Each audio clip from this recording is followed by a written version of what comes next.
To say that the Mario series has been around a long time feels like a massive understatement, to be honest. It feels like that series has been around since the dawn of time, to be quite frank, and obviously ever since that first game back in the Mist of Time, it has changed an awful lot with different games, different genre blending and all this other stuff. And of course the most recent game, Super Mario Run, is a brand new branch for Nintendo, the first real mobile game. You know, Miitomo and the other thing that they released, they don't really count, to be quite honest.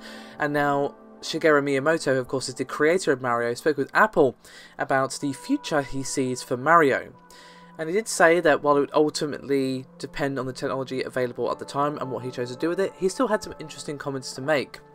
And he said, quote, "It's impossible to know the future. I don't know what's going to happen in 5 years. I don't know if I'll even be alive in 5 years. But I'm fine. I'm fine. There was a point just a few years after I released Super Mario Bros. Where somebody had done a character popularity poll. And Mario had become more popular at the time than Mickey Mouse. And people said, well, how do you feel about that? To that replied, but Mickey Mouse has been around for 40 years. Mario's only been around for 3. And that was when I started to think that maybe what I should do is worry about what is happening with Mario 40 years from now. And then we'll see how he's doing against Mickey at that point in time. At that time, I realised that Mickey Mouse was a character that had involved with the evolution of cinema and animation. And so it was then when I felt that if I want Mario to continue to survive as a character, then Mario needs to evolve with technology and video games. That's why when we were making Super Mario 64 for the Nintendo 64, that's why it was such a fun project for me. And it's why when we made Super Mario Maker, and all of you could then become Mario game designers, that was a fun project for me as well. As far as what's going to happen in 5 years, it really depends on what new technology I come across, and then at the point in time, I'll partner that technology with Mario, or maybe Link, and create something new.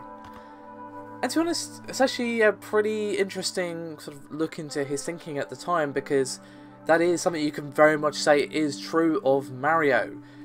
It's really, really different in comparison to how it used to be. Whether or not it's had good ideas a lot with some of the more recent games. For example, I know Paper Mario Color Splash has gotten a lot of criticism for just kind of being quite uninspired, and there have been previous games which have kind of felt, you know, competent but not really anything new. While there is accusations to be made there, if you look at the timeline of Mario as a franchise, it has definitely done what he said. It evolved with the times, changed with the technology, made use of new sort of graphics and design philosophies and what the player actually wants from that kind of game, and presented us with new experiences as well as offering us more traditional experiences alongside that. And that probably is the key to a long-lasting franchise, because, well, Mario's still around, and while some of the more recent games have perhaps been not incredible to some people, Mario still is an incredibly popular franchise, and when the new one comes out for the Switch, it's undoubtedly going to sell really, really well, despite the few dud releases that that series has had. Overall, it has the strength to endure, and maybe it is that strategy of, okay, we have to move with the times, and that's something that is definitely critical in my mind.